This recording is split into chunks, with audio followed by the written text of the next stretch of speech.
Good evening. Welcome to Pinstripes After Dark. I'm Uncle Tats, and as always, here at night with Sunil. Hey, what's going on? So, yeah, it's been a wild weekend. We're all fucking wet. And I'll start with this. Despite the Yankees being out of it, Hmm. the atmosphere amongst the fans was kind of like a long farewell between friends. Everybody was kind of, really in a good mood, making the best of it. Especially when you're sitting there getting rained on. Yeah. Because I was at the games. I know we tried going on Saturday for the NYY Underground event. That never came into fruition because of the weather. But I was able to get together with the Morning Brew guys, with Hector and TC, and that was we had a good time meeting KC Fun Time. A lot of you know KC, big time Jerry. So it really turned into a nice get together with everybody. And then today getting together with Simonetti, Hector, Kevin Cruz, Jonathan was at the game. We were hanging out. Some of you know Carlos with a K. He ended up hanging out with us. We didn't even realize he was sitting there. But false. Hey, listen. Let me tell you something. One first, what's going on, everybody in the chat? Jonathan, NFE, Dev, Brad. David, when you had the weather that we've had, there was some false advertising. Okay, I was supposed to be doing the show this morning from the tattoo shop. When they canceled the game on Saturday, right? Today was the makeup game, so we Okay. went to the makeup game so we could all still get together. So we had to change the schedule around a lot. Right? It really was not an easy decision, but when you get people coming from out of town, you have to kind of make a little bit of a sacrifice. So it was not. Jonathan, it was about a little over 2 hours tonight to get home from the game. But so no, you took a little deep dive into the standings. So let's get all some of the baseball business shit out of the way. So it would be great karma to the ears of Yankee fans to see if Houston, who unfortunately won tonight, Yeah. but if the rest of them, the games, and then the rest of the week, if Houston happens to lose a major share of them, and by chance Seattle catches fire, we could see Houston out of the playoff hunt altogether.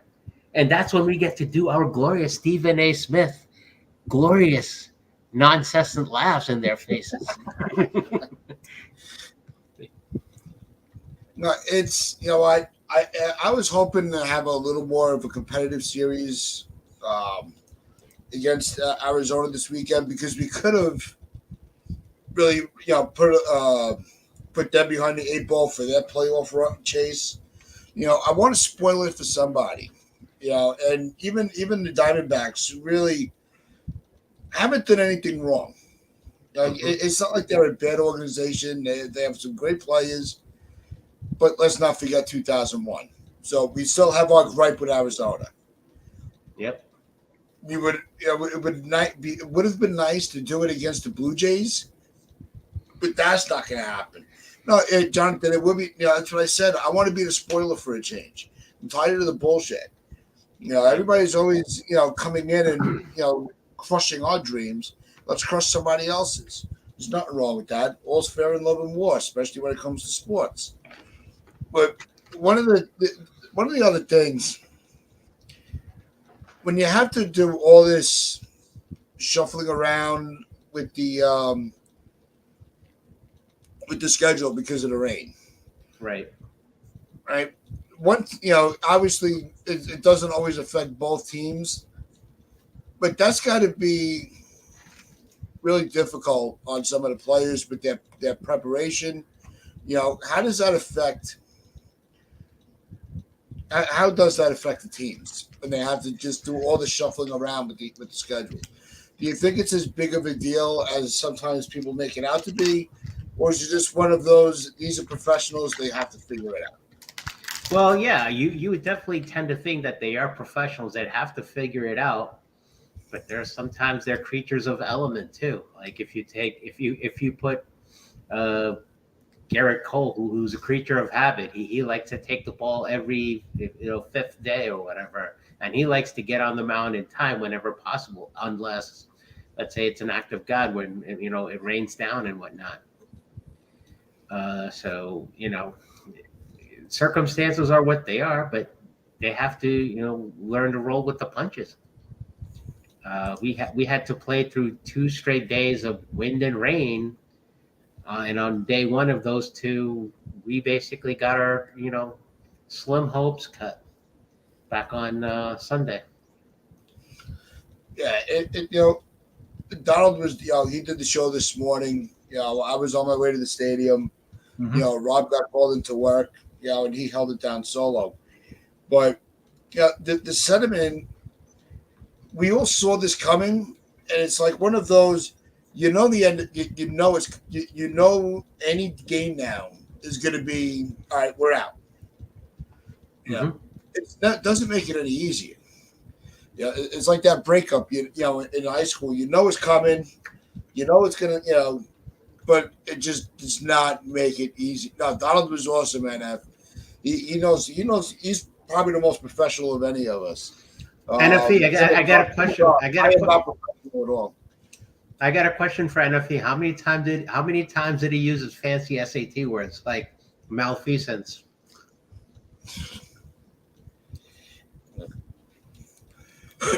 With what?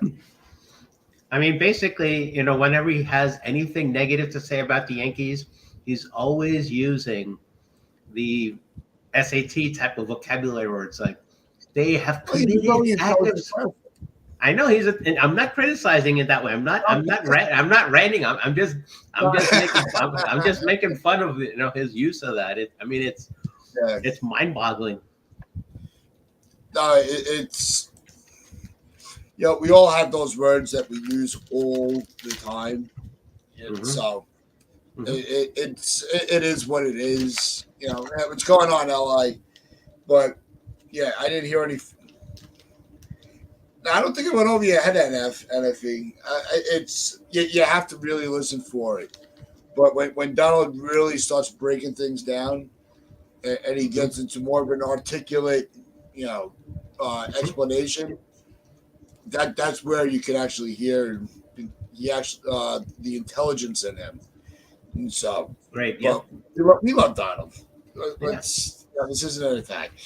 No, not at all.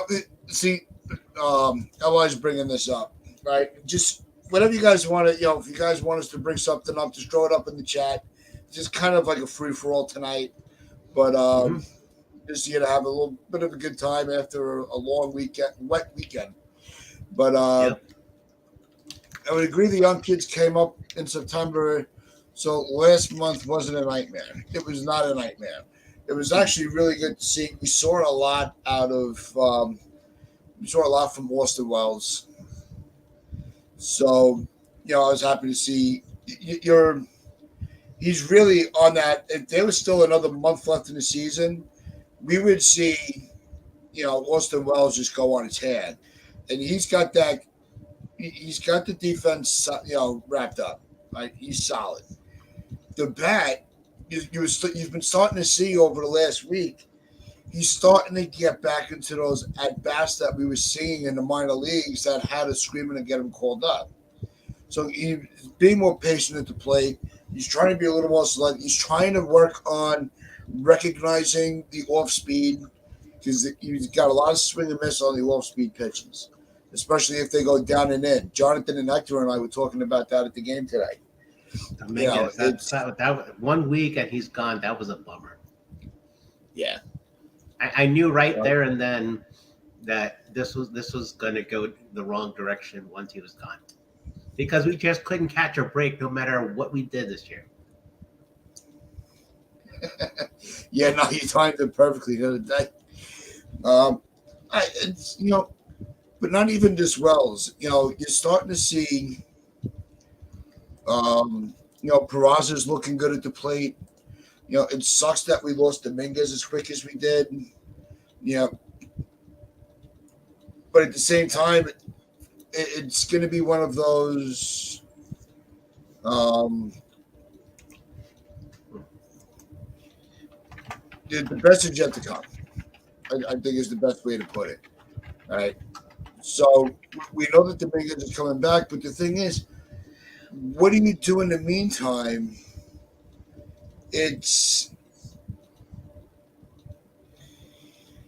where do you go during the off season? Like, what would your move be? Let me know. Also drop it in the chat. So, where would your next move be this off season? Do you write it out with IKF? You bring him back on a friendly deal. So I believe he's a free agent after this. Cabrera, Pereira, or do you go and get somebody like Bellinger for like a LeMahieu type team friendly deal? I had thrown out there at the stadium today. So with Bellinger, you give him a 3-year deal for 15 mil. So this way you have your insurance for the outfield, but you also have your insurance for first base with the uncertainty of Rizzo and the uncertainty of LeMahieu. Do you think that that's something that would make sense for the Yankees to try to do? Or do you think it's just going to take too much to sign him um, that he's not going to want to do a team-friendly deal at this stage of his career? So basically, Bellinger, I see as the type wanting to get his money. So he's not going to go with any sort of team-friendly deal. I doubt that. Now, for this thing, what LA Yankee King is saying, I would probably put Peraza at the middle infield and trade Torres, because if you saw highlights from the minor leagues, Peraza and Volpe were magic in the middle infield together. As far as the third baseman goes, do you stick it out with LeMahieu, or do you go maybe get a Heimer Candelario if he's still available, or anybody of that caliber? No, Bellinger, Candelario's not as one of your those nephew guys is that saying, moves the he's definitely needle. going to be. Yeah, Or Candelario. maybe you get somebody else of Go ahead. say that again. I'm saying no. Go back. What were you saying? I was interrupted.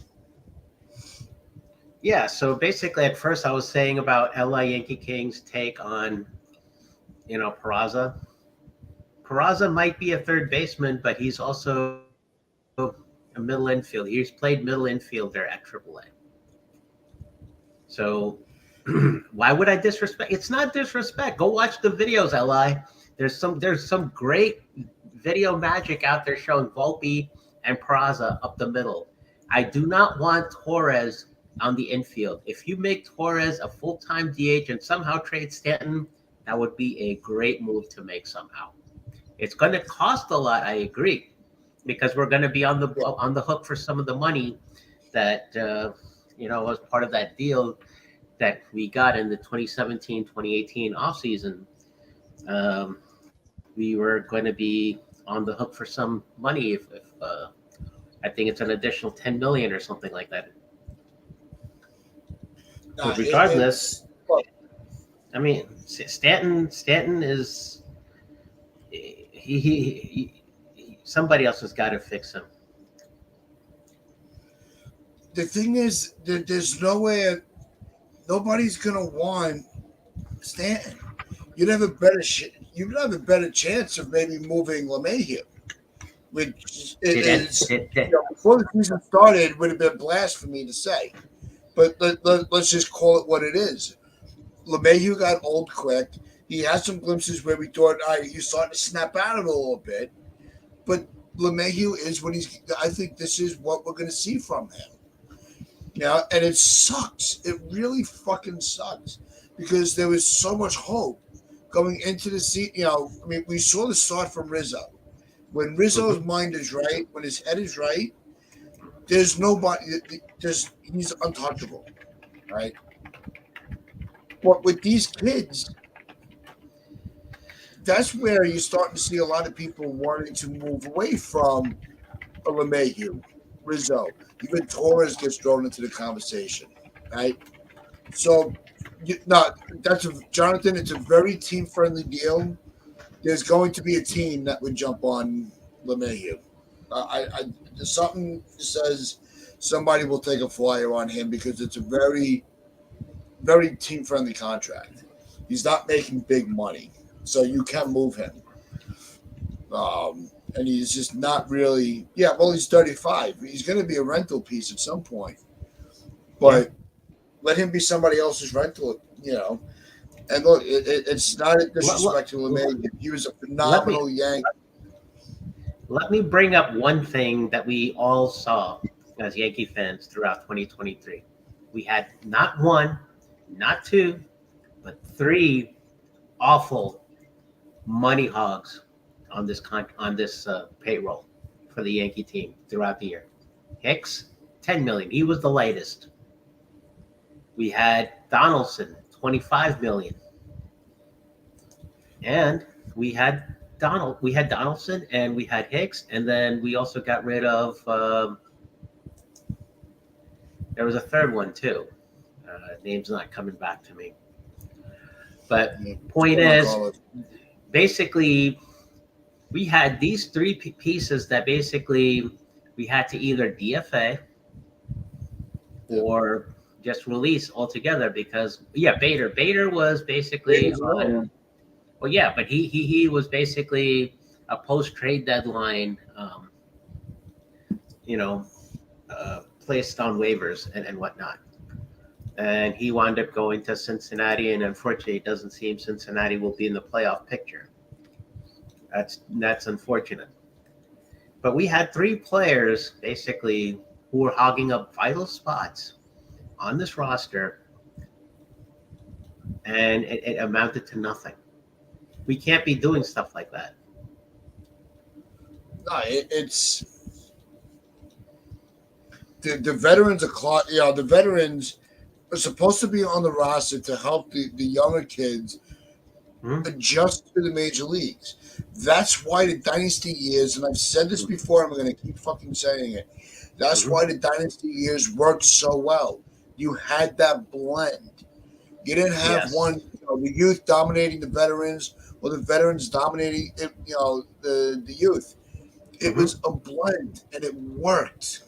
Yeah. But you also there's two factors. You had George wanting to win. We had an owner that gave a shit about wins and losses, and we had a manager that understood how to capitalize on the talent that he had. Yep. So now we don't have that. Hal's more worried about nickels and dimes instead of wins and losses, and Boone doesn't know how to blow a bubble out of his to save his life. So all he does is he blows bubbles. He stands with one foot on the on the top step, and he just looks around, going, "This job's pretty cool." And he argues. Don't forget, he also argues with every other umpire whenever he sees. Oh my God, they're fucking arguing. Yes. We even said today, we're like, what is he arguing about now?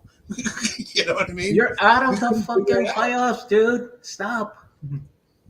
Don't give yourself unnecessary heart attack and agita. See, one of the other things that I think you and I talked about last week, and it's come up in other chats. Yeah. Right. And when it comes to some of these contracts, I think the worst thing that ever happened was the no trade clause. Yeah. I think that's the worst thing. I think, I'm sorry. You are the property of the team. I can do with you whatever. You work for me. I don't work for you. I think that no trade clause gives the players too much power. And I understand they want that to, if they were getting that because they want the stability to stay in one city for their career, then that's fine. But when the time is up, when you have to go, I'm sorry, I'm not paying you to play like shit. You're Yeah. out. You're done. It's Now, also now, these unfortunately, long-term contracts. You're not getting the value from these long-term contracts like you did 20 years ago. That's the other problem. right. Unfortunately, though, for Stanton's case, he had the no trade clause. His was the most prevalent of all. He unfortunately ran into the Derek Jeter ownership towards the tail end of his time in Miami.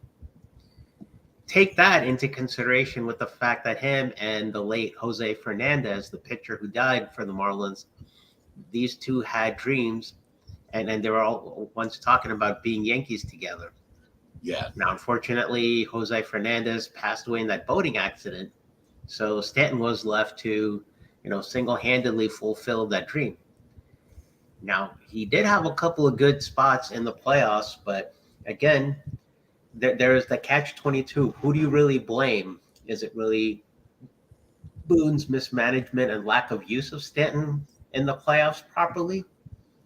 Or is it Stanton's basically his inability to stay healthy at the right time and basically taking advantage of probably the most elite and entitled ball club on the planet, basically calling with all these injuries and going on the IL, inciting, people like Vic DiBitetto to make fun of his injuries, calling it a fractured pumpernickel and stuff like that.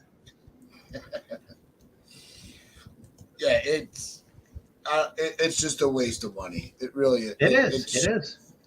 There's no reason.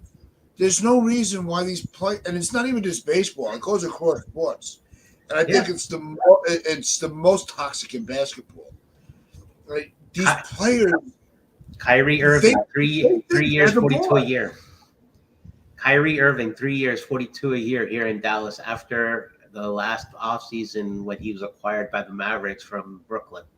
That is the most egregious contract I've ever seen. No, it's pathetic that these guys get to go and just they do whatever the fuck they want. They say whatever they want. They show up whenever they want. Yeah. And there's not, these the owners are like, well, he's got a no trade. What do you want? There's nothing we can do. We're stuck. Right? And then they go, and then they have to try to fucking support this guy, or or whoever player it is. It's just it pisses me off. It really does. It really pisses me off. There's no reason for it. That'd be like me telling my boss how he's going to give me my evaluation. Yeah. No, you can't. Are you kidding? You can't say that about me. Without me, what are you going to do? I think I'm I'm a superstar. It is BS, Dev. It's Highlight LA Yankee King's most recent comment about Ohtani. So here's what I got to say about this. First of all, you are aware that he's going to go through the Tommy John surgery and he's only going to be able to hit in 2024. He won't be able to be his usual two-way player until 2025 comes around. So regardless of who gets him, that's what's been said out there. So regardless of who gets him, I'm thinking he's inclined to stay west. And even on the Foul Territory channel with Scott Braun and who's that catcher? Brzezinski. Yeah, Brzezinski, AJ Brzezinski. Yes, thank you. Temporary brain fart. So basically, with Brzezinski, well, I'm already past your world. Let's not go there. So between Brzezinski and Scott Braun, they had a take on Ohtani possibly coming to the National League West to San Francisco. Now, as far as Soto goes, I don't see him going to Seattle. And then I'm with Jonathan. I would stay away from Ohtani because he would want mega millions. I was on the record for a long time on this channel, and whether I was on the Morning Brew Sports with Hector and TC talking about it, or NYYU on the All Rise with Pete Simonetti, I've said it, and I'll say it, and I'll say it again. I do not want Ohtani on this team. Nope. One, He's gonna, even before he got hurt, there's Mhm. no way I'm giving him some stupid mega fucking contract for 3 years of production on both sides. He Yeah. cannot hit and pitch forever, and he hit the wall. And look, I feel bad for him. Right when he was about to get his stupid generational money, Hmm. he hit this roadblock, and there's going to be some stupid owner that's going to give him some big contract because of his name and the marketing. And I hope he enjoys his time on the Mets because Cohen's going to overpay to kind of swing his little. Just going there too. I was just going there too. I'm the only owner egregiously stupid enough to go and do that is the Uncle Steve Cohen. Yep. And Steve Cohen, by the way, just bringing up a little Steve Cohen tidbit. I don't know if you're aware. There's a movie out there about the GameStop, stock tragedy that was, I saw a commercial about it. Yeah. yeah, dumb money. Steve Cohen was one. Yeah. Yeah, yeah. Steve Cohen was one of the guys involved in that whole, shebang. By the way, and he's played by Vincent D'Onofrio, which I think is pretty funny because I think it fits. Oh yeah. No, from what I was able to see the promo, the preview, Mhm. whatever the fuck they call it. The trailer. Yeah, the casting looked pretty good. Yeah. Yeah. It's I have no faith in Otani being productive long term. Nope. I'd I'd rather sell the farm for Soto 9 days, 10 days out of 10 before even signing him to a 1 day contract. I'm going to disagree with you on that for the following reason. Okay. Yep. I'm willing to still bet, even in spite of what we know about Dominguez. He's lost 1 year during the COVID year, but then again, majority of the AAA players did. Okay. So Dominguez, everybody's talking about how Soto won in his second or third year in the big leagues. He won a World Series. Which is true. Nobody's taking that away. No, there's no contest on that thought whatsoever. Point being, that World Series, the timing of that was the year before COVID. So you have to look at all aspects considered and see the timing of when these events happen. He had the fortune of winning the year before COVID. That was a godsend for him. I'm happy for the guy that he won it before that. But you can't take the fact away during the 2020 bubble year that Dominguez and a bunch of other AAA players lost time. You can't take that. You can't take that away from him. I mean, no. He lost a year. He's doing his level best to do that. The very first at bat, he took Mr. Kate Upton. He took him deep to left in Houston. Yep. I mean, the guy had the misfortunes of lasting only a week before he had the elbow injury, the torn UCL. I mean, that was a shame. It really was. So we're going to lose the whole fucking year of this guy. Yeah. So if you're looking for a generational guy, you guys need to have a little exercise of patience and just hear me out on what I'm about to say. You guys can definitely chime in on the chat. I would stick with Florial in center next year. And I'm gonna go full Li Yankee King on this one because Li has been screaming for Florial from the Earth, Wind, Moon, and the stars, and every possible component in this galaxy. If you're gonna transform into Li, I might need another drink. No, I'm just saying, from what we've been seeing in the small sample size that we've got Esteban Florial up here for, you can't possibly be disappointed with this production. He's not Dominguez, I get it.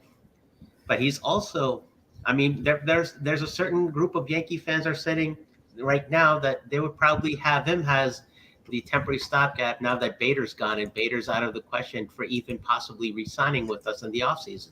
If we were to look at a relatively inexpensive center fielder.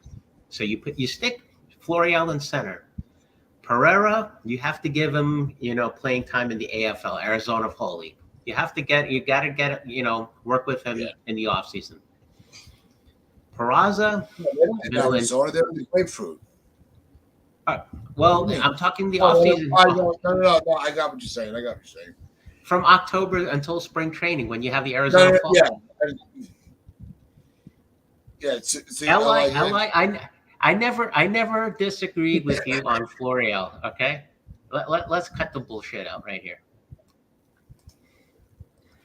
So yeah, yeah, Nick. Well, Florial, same thing. Yeah. Florial in center, Judge and right.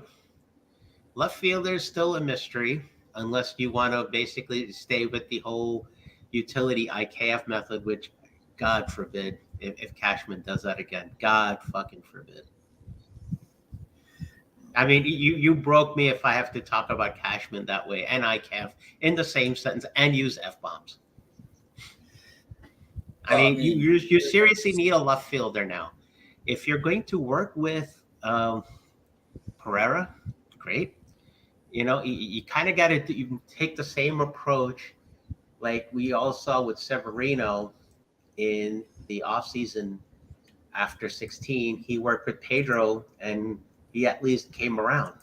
Now, granted, he never really sustained that, but at least there was a step in the right direction for them at that particular point in time. He got back to some of his prominence.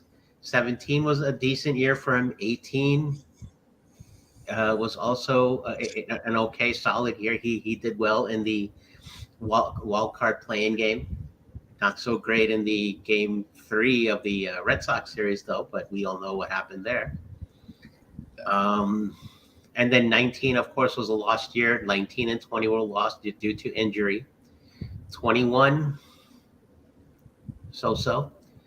22, he had the misfortunes of the exit velocity, the launch angle, and the whole series of Aaron Boone. The roof was open, bullshit excuses in the ALCS. Yeah, it's with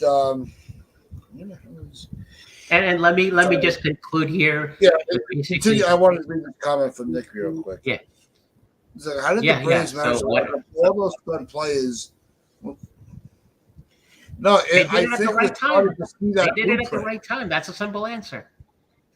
Yeah. They basically followed our blueprint to answer your nephew's question. They followed That's my our cousin. blueprint from Mike is my nephew. your yeah. Sorry, your cousin. Sorry, I keep getting it crossed. My bad. Sorry. So your cousin's question basically they followed some of our blueprint to the T. We got Bernie up here. We got Jeter in '96. We basically locked up everybody. You almost saw Bernie go to the Red Sox in free agency. Yankees basically matched and exceeded that deal. That was probably what was that 97 or 98 maybe or 99? Oh, what Bernie? with Bernie? That was Yeah. 97. Yeah. So Bernie was this close to going to freaking Boston.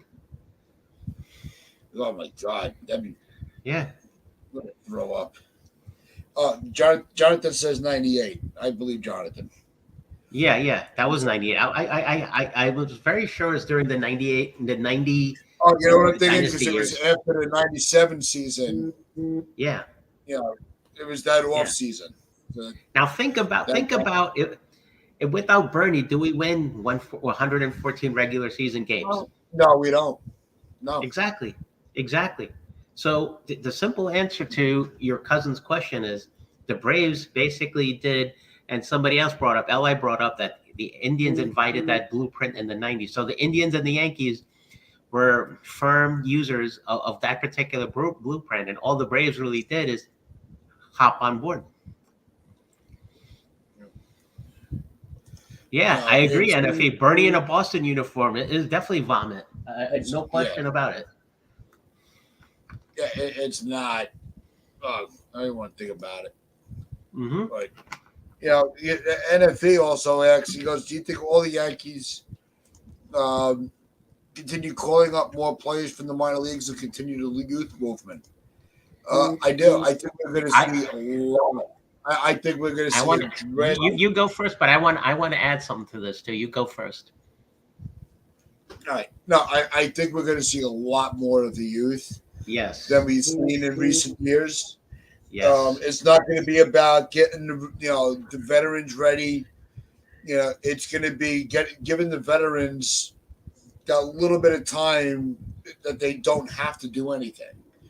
Right. The only one that I would say that's like in that veteran status that I want to see get a full spring training, it has to be Rodon. Rodon Yes. needs a full spring training. He needs that work, especially You know after we what? saw all the hiccups from this year. But Mhm. I think as far as the position players, Mhm. I think we're going to see more. I'm going to say 60-40 in the spring of the youth over the veteran guys. Yep. So yes. Well, to Jonathan's point about, you know, I think he's talking about Bernie Williams when he's talking about the 16-year major league career. His divorce seemed all but inevitable after the '98 season. Uh, I want to say Bernie stayed with us until like 2005, 2006, though. Mm-hmm. Yeah. All right. So here's what I'm proposing for left field. In terms of that whole youth movement discussion we were just having.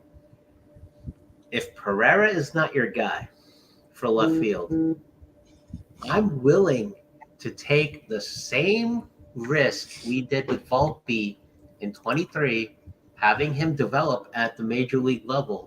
What do you Just let them think play if it out. maybe, no, not for Pereira. I'm basically considering if Spencer Jones is ready. I think Spencer Jones, if I'm not mistaken, did spend some time at AAA this year. Uh, I think I'm not 100% sure. I don't want to put my foot in my mouth. Yeah, yeah. And also, there's a discussion. NFE brought up, what about Chaparro? Chaparro is going to be a free agent He's at the the end Rule of the 5. year. Yeah, Rule 5. It's a shame. He could have. Chaparro could have been one of those guys that fit in, Hmm. but he didn't have a spot. By the time he started gaining any recognition and making a name for himself in the system, it was too late. We already knew the guys that we had already pointed out the guys that we wanted to see go up the ladder. Chaparro was not on that list quick enough to avoid him going. And what's going to suck is, like Whitlock, he's going to go on that the Rule 5. He's going to, have some success, Elsewhere. and that's going to be the end of it. It's going to Yeah. be the man, we had that guy, type of situation.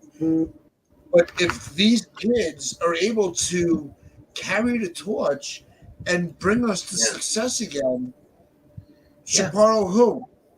I don't Yeah. want to be disrespectful. I mean, these kids are doing things that I can never do in my life, with baseball and making a Yeah. career out of it. So I'm not being disrespectful. I'm just being honest. It's going to be a Chaparro who if these guys actually work out. Yeah. So Spencer Jones, I heard, is ended the year in Double A's. Okay, so give him a few games, maybe give him a mid-year call up then. Yeah, the LI had a conversation with Dane, and Yeah. Jones is not ready. And Well, we also saw the same with Volpe having only a handful of games at AAA, 20 some odd, if I'm not mistaken. that what? Volpe had only something like 20 or 30 games at AAA. Yeah, The majority of his yeah, time was at AA last year. yeah. I think he had like 24, 25 at bats in AAA Yeah. before he got the Yeah. role. Yeah. So something weird like that. Yeah. Yeah. So I think Spencer Jones could have It's a going to come into the situation like spring. that. Yeah, exactly. Get him up in like maybe May or June. No, NFE, I wouldn't be surprised either if you got to call the spring I training. firmly believe he will. We're I not saying, firmly believe he will. I think where it's getting confusing. We're not saying Spencer Jones is he's got to be our left fielder. It's a proposal. It's not The firm. reason that here are the scenarios for Spencer Jones, getting the left field spot. Yeah. Pereira gets traded to the Marlins for Garrett. Yeah, Braxton Right. Garrett. Okay, all right. Right. That's the pitcher I want. And I know that we want to go with a lot of I know about Thorpe and Warren, You need that insurance. You can't have enough pitching. You really can't, What do right? you think about Elijah Dunham? I don't know enough about him. Yeah, because that's I know another. I know the name. I know there's a lot of positive Mhm, um, positivity around him, mhm. but I kind of tailed off from really keeping a closer eye on the minor leagues. Right. So I don't want to, like I said, I don't want to talk about a player I'm not aware, I don't know about. Here's So another. Here's I know another. I Here's know another good things concern. about him, but it's one of those. But like I said, if you're able to get Garrett, Hmm. and it's going to cost you like a Pereira or a Torres, and you Yeah. move, the thing is, but that would have if they move on from Torres, right? That means Yeah. that you have to keep LeMahieu. You need Yeah. you need somebody for second base because I'm at that point, and let me know if you agree with me in the chat or disagree. Volpe is my shortstop. I am not moving him. I he's got to be the guy. He's got to be our shortstop. Enough of this fucking around and bouncing some players all over the place. It's not going to work. It's a bad recipe. That's why we fucked up Torres to begin with. Because if Torres was never moved to shortstop that season, and they kept him at second base, Hmm. 99% of Yankee fans are screaming to give him a long term deal because he would have never had that bad year. He would have never gotten all fucked up in the head. He would have continued to thrive on the Yankees, Yep. and there'd be Yep. no shade towards him at all. The Yankees fucked him up. They Exactly. yankified him, as Donald says. They yankified him and they fucked him up. They did. They practically did a little bit more extreme version with him than they did with Andujar. Andujar basically had the misfortune of having an injury and losing his job to Giorgella in Yeah. 2019. But after that, Andujar never came back to any sort of prominence. And then also many of those trade chips we got back in the trades that we made during the 2016 year.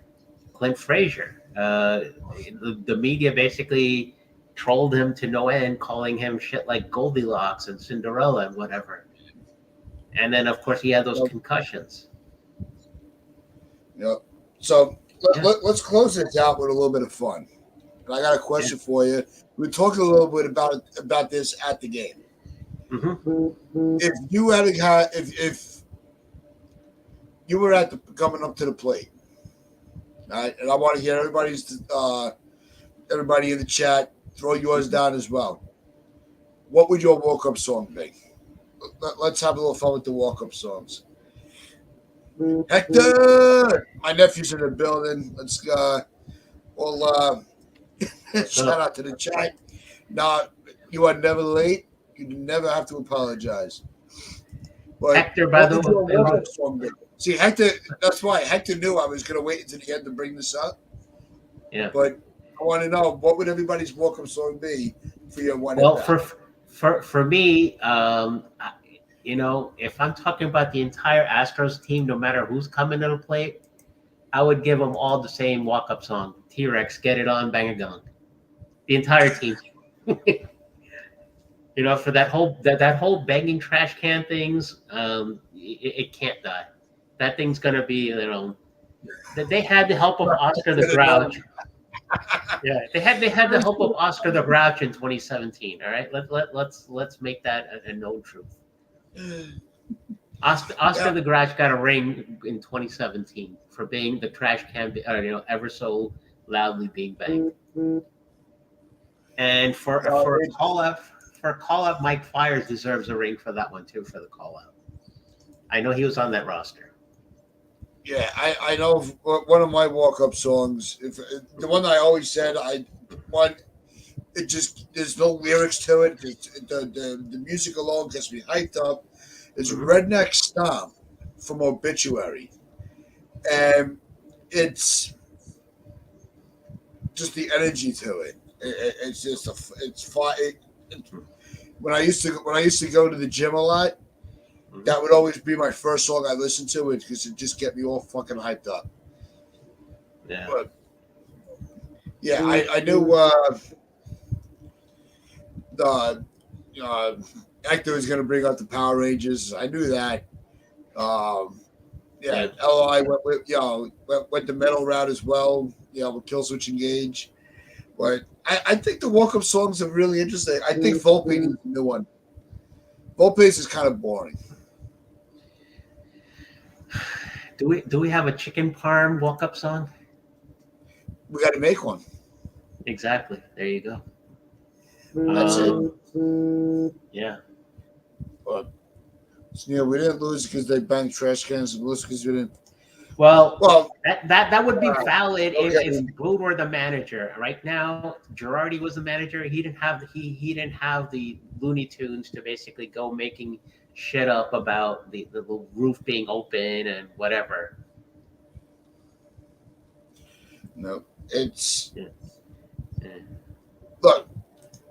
I've caught a lot of shit from it from my other co-hosts. Mm-hmm. When it comes to the Astros, Mm-hmm. they're a fucking trash organization. Yeah. Don't tell me get over it. I'm not. I don't dwell on it, but if it comes up, it's gonna piss me off, and I'm gonna lose my fucking shit. Right? They cheated. It's not because I'm a Yankee fan. Right? They put a black eye on the game of baseball. Yeah. One that we hadn't seen since the Black Sox. And we still talk about the Black Sox. They're a reference point. Shoeless Joe Jackson. Right? So same thing with Pete Rose. It's a reference point. It will always be talked about. There are people that are going to look at things differently. For me, in 2017, there should have been no fucking championship awarded. They should have just shut it down, pull the trophy, and move on. The fact that they let these fucking players rat out. I mean, we're all New Yorkers. Once you were a rat, you're always a rat, right? And I will not associate myself with rats, which is why I never wanted any of them on our fucking team. Right? They sold everybody out to save their asses. I'm sorry, I have no use for those guys. Let me bring up one other reference point from a different sport altogether. Wasn't Reggie Bush asked to vacate his Heisman Trophy for 2006, and that too for scandalous reasons? I remember something like that. I don't know the whole. So why can't we have something like why can't we have accountability like that in baseball? The reason we can't, because they were told because we were told to stop bitching about it. Yeah, and also the commissioner is Rob Manfred, and I call him Manfred because he's a fucking fraud. Because he's a fucking fraud. Yeah, the guy has no balls. That's the reason why we have a fucking commissioner, is to keep the shit in line and hold the players and the owners accountable. Yeah. They got it. That's the reason that they created the fucking commissioner. Mm-hmm. Jesus Christ, people don't know their fucking history. Yeah. Yeah, look at Morning Brew Sports. I think Hector's saying. Yeah. Reggie Bush was had boosters paying him in college, which is bullshit. Yeah. That's directly the reason why he was asked to vacate. Now think about at shortstop, we're talking about, youth movement. Think about who do you think hit better? And forget about the fact that Minnesota is on the verge of making the playoff run. Big deal. But compare shortstops. Carlos Correa, who you would have egregiously overpaid for if you would have got him on the Yankees, or Anthony Volpe. Who would you say performed better one-on-one, just comparing these two players' seasons? For the value for the contract. No. You can't compare Correa and Volpe at this point. They're on two different career levels. Their paths are different. If Correa was only in year 2, then maybe there's a way to compare. Correa is too far established to compare him with Volpe. Agreed, or but here's vice what I'm saying. versa. But Tats, here's what I'm saying. Even for being such an established player, he basically didn't hit to the level that he's accustomed. I believe he's a career 300-ish hitter or high 280s if that. He didn't even touch that. You know, And you're Eli, gonna you can pay, give and me you're, this you price all we want. I know that Houston was the better team that year. I'm not fucking arguing that. Right? Li We know enough. they would have beaten us, right? But because of what they did, we there is that aura around it where could we have? You know, you can go. You know, we could point out specific plays and everything, right? They were probably misplaced in the '98 championship. Does that mean that the Yankees, you know, there was something with that? No, come on, be a little smart about it. You know you know the audience that we got. We're not stupid. I'm just saying it just pisses me off that we have to act like it never happened. Not that we got that. Not that we I'm got con- beat. We got beat. They were a great team. They didn't need to have that scandal. They could have beaten us on the level. Okay, that's my problem. and, and look at what Jonathan's saying. He's a career 272 here. He didn't even hit 272 this year. He didn't come anywhere close to his career numbers this year. Yep. Yeah, So definitely even comments. Yeah. even when you're comparing a rookie against an established player who basically fell off, that's the perspective from which I'm coming from here. That's Yeah. so. Would you rather, as a Yankee, would you have rather paid an established superstar to play shortstop, all those 20 or $30 million a year deals, or would you have to? Would you rather have taken a chance on a rookie from your minor league system? That's the point of this whole conversation. Um. Basically, that's the angle I'm taking. No, it's a legitimate angle, and Yeah. if it was, see, I didn't want. I went a long period without wanting Correa. No, You and I know, still don't want him. I still don't want him. I don't care. I started no. I started to come around near the end because I'm like, look, yeah, right. He's got that black eye on him, Mm-hmm. Yeah, but I want to win, exactly. and I was willing to sell my soul for a championship, Yeah. right? Because I went on, on the start of my rant, you know, I don't want them anywhere near my team. If he came here and won us over and won a championship and carried this team, Mm-hmm. I probably would. I would rally around because I root for the uniform. I don't root for the player, which is why I like that they don't have names on the back of the jersey. So I root for the brand. I root for the uniform, not the player. Mm-hmm. So it's one of those. It's a really sticky situation because it gets very muddy very quick. Yeah, that's true. You're right. But the way I'll say, because I can't, I don't want to say that I wanted Correa because I didn't. Mm-mm. But for the right player, Mm-hmm. I would pass on a rookie. I'm the one that said I would move on from Dominguez if it meant we got Soto. Because Soto to me is the finished product of what we hoped Dominguez would be. Let me So let me briefly contradict you on that one. Would you look if you look at his recent production years for Soto, mhm. are they at or below his career plateau? I would say I'm venturing to guess they are below. So the point I'm He's trying to got come at two. here, yeah, I understand that, but let me make my point here. Would Okay. you want somebody? Would you want somebody who's on the rise and on the verge to getting to his prime? And just like the conversation we had just a few moments ago, yeah, Dominguez missed the COVID year, but he's been rising steadily ever since. He's a different type of talent. But when he gets when he's ready to get to the show in 2025, once he's recovered fully from his, actually, he's going to be back by mid-year next year. I take that back. I misspoke briefly. He's going to be back potentially by June or July of 2024. Yeah, Once he's it's not back, going to be a long term thing, but yeah, yeah, yeah, it's no. I wanted Dominguez to start beginning of the season, yeah, and then once we started to get towards the end of spring training, reality kicks in, and you're like, all right, mhm, because I want him to come back. Like, I'm not a big jersey guy, right? mhm. I prefer more the jerseys, the t-shirts. Right, I want my Dominguez one. I want to get one. exactly. Right. I agree. I You agree. know, he's the player I've been waiting. I've been wanting to. For watching for a while, hearing about. Hmm. So and I was an outfielder, so I always lean more towards those as my favorites. Hmm. So I've been wanting Dominguez for a long time. He finally got called up, and he got fucking hurt because the Hmm. Yankees are cursed.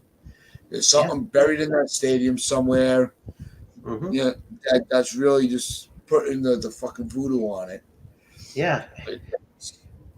I know Wasn't we there? called it so much. Wasn't there something like when the new stadium was built in 2009? Wasn't somebody saying, well, um, that maybe Big Papi's jersey was buried somewhere below or something? I heard something about a jersey being buried somewhere below during the construction of that stadium back in 2009. When they were first starting to pour the cement, a Red Sox Yeah, fan tried getting a Red Sox jersey in the yeah, cement, but they caught him. yeah, yeah. Yeah, St. Northeast. Yeah, Jonathan confirmed. He said they found an Ortiz jersey. That's exactly what I'd heard too. Yep. Yeah, yeah. But So so so just let's end off with the discussion on the outfield potentially. So let's say you okay. get let's get Judge and Wright. We got Florial in center because I definitely like what I'm seeing from him. So I'm willing to give him a shot. So somebody's got to work with Pereira in the offseason to basically get him to get his batting and proper order and whatnot. So who's So your let's left say fielder? so left fielder, basically when Dominguez comes back from his injury, rather than making No, no, him no. On the opening day. Opening day. right, right. I'm getting to Who that do you too. want?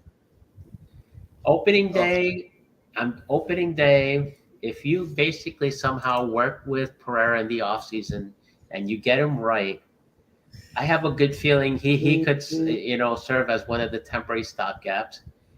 As far as going into the not the free agency, you probably what's the free agency market look like for left field? I'm drawing a blank here. Um, I'm, I don't really. I know Bellinger because that's the only name that gets Well, brought up. Bellinger, Um, if it, see, but you got to be careful with Bellinger because he's at his agent is it's the Boras. age. Yeah, yeah, It's and he's also the age is a big factor. yeah. It's for me. I would have Pereira, unless Miami gives us another call where they want Mhm, to kick the tires. If they want to give us Garrett, I would maybe use Pereira as a starting mhm, point, mhm, and kind of because worst comes to worst, you still have Oswaldo Cabrera that can mhm. play a manageable left field. It's not. No, I don't want It's not. manageable. It's not the most. I want talent. I want value. I No, want something a little bit more you, proper. you want you want my honest opinion? If you had a platoon, Jung Ho Lee has been thrown into conversation, getting him from Korea once he's posted. no, and that's fine. No, I'm go for it. Right. I My mean, my I priority would, my priority this offseason is Yoshi. You got to yes, get Yamamoto. Right. yes, pitching, After yes, that, agreed. they could do whatever the fuck they want with the roster. I don't care. You know what I mean? So when it comes That's all I care to about. pitching, But no, no, no. when it comes to I pitching, just want to finish my point on the outfield, then we'll finish up with the yeah, pitching. okay, Right. So yeah, my center fielder, here's why I'm doing the platoon between Cabrera and unknown. Mhm. Right? Maybe Spencer Jones. We don't know what he's going to look like in the spring. No, Jones. Let's leave Jones out because they were saying he hasn't touched AAA yet. Now, if they have a No. He bulky was in. type of No, change, LI said he was in AAA and got bumped down. no, that So was he for went Dunham. down- Not he that went was for down to Dunham. Double-A. He said that Yeah. for Dunham, not for Spencer Oh, Jones. was that Dunham? I thought it Yeah. was for Jones. Yeah, I watched that Saquon maybe. conversation. But with whoever's on the roster right now, right? So you have Cabrera in left, Hmm. and you have Florial in center, Judge in right.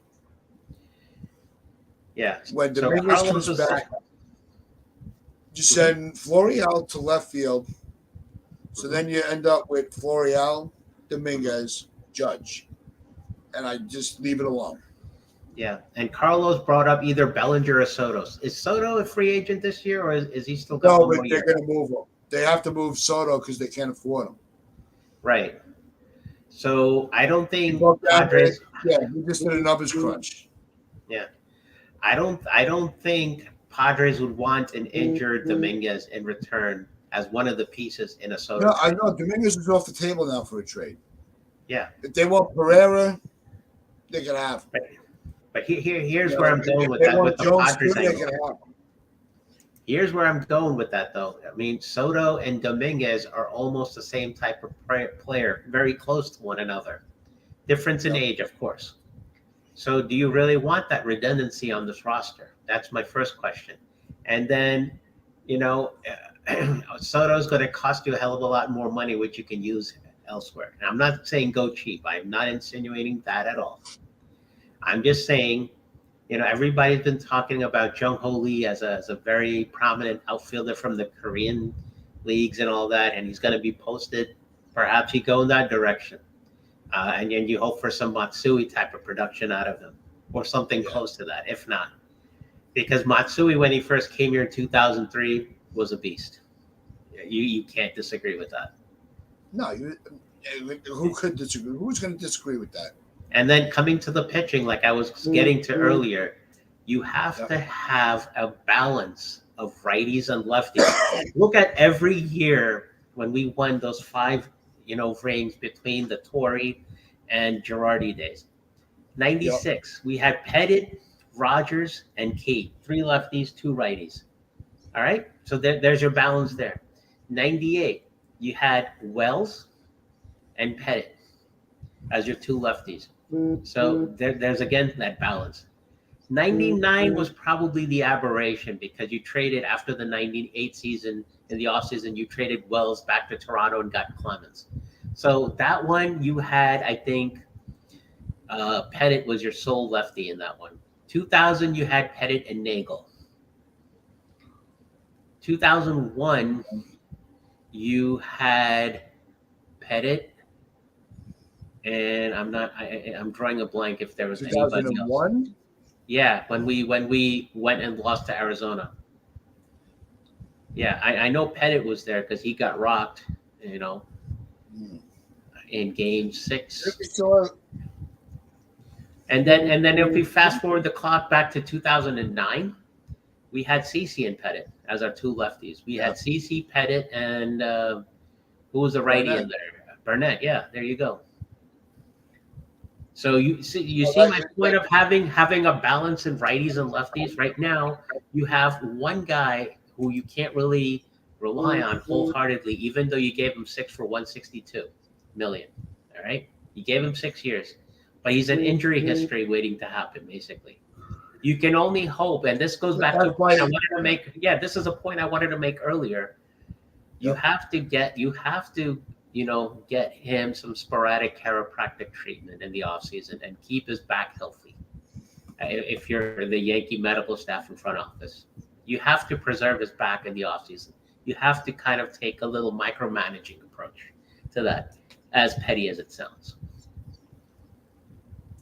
Yeah, no, that's what I was saying. We need Rodon for the whole spring training.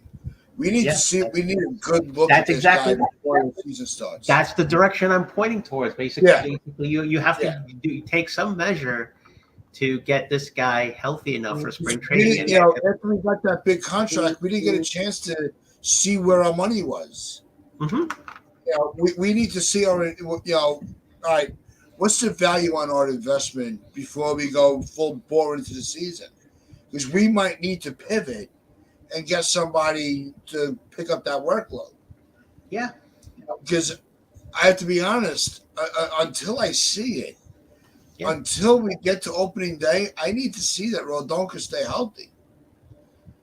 I mean, mentality, he has that CC Bulldog mentality. He just needs to stay healthy to fulfill that. But yeah, if you're not, look, the best way to be productive is to be available. And Exactly. we have there's too many people on our roster that are not available. That's the fucking problem. It's been the problem for so long, which is what drove us crazy when they kept re-signing Boone, and then they brought back Cashman, because we all knew as soon as they gave Boone that contract, Cashman's was right behind it. And now we're going into another tangent I don't want to get into right now, especially 10 after 1 in the morning in New York. I'm going to end up waking up my house and getting into trouble. They're going to poison my dinner. But we got 3 righties right now that are potential staples along with a lefty. We got 4 spots filled for next year. Cole, Schmidt, you can almost count that he's going to be there. King is getting stretched out, and Rodon. The other lefty that we have is Nestor Cortez, whose shoulder could not hold up for the life of it this season. He was, in my opinion, he was never really. He was a mistake to basically even get as a starter last year, because he never really was properly stretched out. Yeah, he lasted the year, and then he had the groin injury in the playoffs. It was all because of an overburdened workload. He never had the 150, 160 inning regimen that a starter pitcher had in years before. He was always an opener or a middle relief guy. I think you have to take him back down to that. Exactly, NFE. He does not belong in the rotation whatsoever. That's I don't think that's been determined yet. And this is somebody I had said, I didn't think he was going to survive the year, because of the innings that he was throwing, not even just the pitch count. He threw a lot of innings that year. He made the All-Star team. It was awesome. We were all rallying around him. Everybody had the fake mustaches. Mine comes naturally. It's yours is the Gossett mustache. That's not even the Nestor, man. No, I got the Gossage going. Yeah. But we everybody was so high on Cortez, and I was saying he's going to break down. He's not used to this. And you saw it happen. Stop panicking. Just enjoy the ride. Mm-hmm. Oh, who's fucking laughing now? You know what it was? I think I'm going to pinpoint an observation between last year and this year. He did not go into much of the trickery he did in 2022 this year. You know how he does those fake, left-handed El Tiante type leg stunts and whatever, possibly because of the pitch clock. He didn't want to get into that, and he also didn't want to be called for these mysterious balks. I can understand the reasoning. Okay, fine. He was trying to throw much harder, though, this year than last year at times. And that's what basically took his arm out. Yeah, he was trying to amp up his velocity, yeah. Yeah, exactly. And sometimes it goes with the adage. You have to be who you are. You can't be who you're not and try to be this, lefty flamethrower. You're not a lefty flamethrower. You're a finesse pitcher. Stick with your regimen and your demeanor. But that's part of the big problem, is they all want to be they all want to be flamethrowers. There's nothing wrong with being a finesse pitcher. As long as you're confident to hit your spots, it doesn't matter if you're throwing 100 or 70. It's all about the movement of the ball. Yeah. That's what a lot of these fucking people, these scouts, that's their biggest problem. They think that they throw 100. but he can't hit the strike zone. Yeah, but he hits 100. He doesn't hit the strike zone, but it's so fucking stupid. That's why these Totally. analytics, the analytics is really baseball. Not fuck the time of game shit. Who cares about the pitch clock? The pitch clock has probably ruined more pitchers than anything. Jonathan has the perfect point location. Remember Maddox? Maddox Yup, never bingo. threw hard. There you Bingo. go. And look at him and look at Tommy Glavine.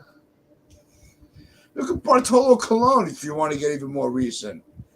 Yeah, fat sexy. Look how long he lasted. What was Freddie Garcia? He was another one. He wasn't Oh a my god! velocity Oh guy. my god! Yeah, that guy was. I called him the fat. I called his pitching the fastest knuckleball I've ever seen. And he's not a name a lot of people. I actually enjoyed watching him pitch. Yeah. He wasn't a shutdown pitcher. There was just something about the way he pitched. It's hard to explain. I just enjoyed watching him. You know what? The one game that sticks out in memory whenever you talk about Freddie Garcia as a Yankee. Oh, I hope he does teach him, Carlos.